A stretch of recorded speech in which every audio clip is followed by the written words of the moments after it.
വെള്ളറക്കാട് പാടശേഖരത്തിൽ അവശനിലയിൽ കണ്ടെത്തിയ കാട്ടുപന്നിയെ കടങ്ങോട് പഞ്ചായത്ത് അധികൃതരുടെയും ഫോറസ്റ്റ് ഉദ്യോഗസ്ഥരുടെയും സാന്നിധ്യത്തിൽ വെടിവെച്ചു കൊന്നു. അനധികൃതമായി സ്ഥാപിച്ച വൈദ്യുതി കെണിയിൽ നിന്ന് പന്നിക്ക് ഷോക്കേറ്റതുകൊണ്ടാണ് പന്നി അവശനിലയിലാകാൻ കാരണമെന്ന് ആരോപണം. വെള്ളറക്കാട് ശ്രീരാമസ്വാമി ക്ഷേത്രത്തിന് സമീപമുള്ള പാടശേഖരത്തിലാണ് പന്നിയെ അവശനിലയിൽ കണ്ടെത്തിയത്. Panchayat vice president P S Purushothaman, ward അംഗം Abhilash Kadangode, Erumapetty forest deputy range officer V J Geevar, section forest officer U S Shanoj എന്നിവരുടെ സാന്നിധ്യത്തിൽ ഷൂട്ടർ അലക്സ് പാലക്കൽ 2 തവണ വെടിയുതിർത്ത് പന്നിയെ കൊന്നു.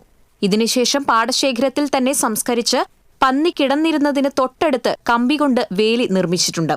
പന്നികളുടെ ആക്രമണം തടയാൻ സോളാർ വൈദ്യുതി ഫെൻസിംഗ് സ്ഥാപിക്കാനാണ് കമ്പിവേലി നിർമ്മിച്ചതെന്നാണ് പാടശേഖരത്തിന്റെ ഉടമ പറയുന്നത്.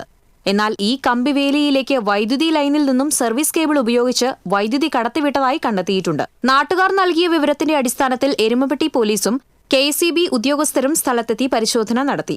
സർവീസ് വയറും വൈദ്യുതി ലൈനിൽ സർവീസ് വയർ കൊളുത്തുവാൻ വടികൊണ്ട് നിർമ്മിച്ച തോട്ടിയും സംഭവസ്ഥലത്ത് നിന്ന് കണ്ടെത്തിയിട്ടുണ്ട്. പരാതി ലഭിച്ചാൽ കേസെടുത്ത് അന്വേഷണം ആരംഭിക്കുമെന്ന് പോലീസ് അറിയിച്ചു.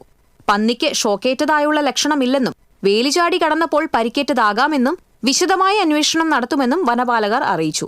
പ്രദേശവാസിയായ രാകേഷ് എന്നയാളിന് 2 ദിവസം മുൻപ് ഈ കമ്പിയിൽ നിന്നും ഷോക്കേറ്റതായി വാർഡംഗം അഭിലാഷ് കടങ്ങോട് ആരോപിച്ചു.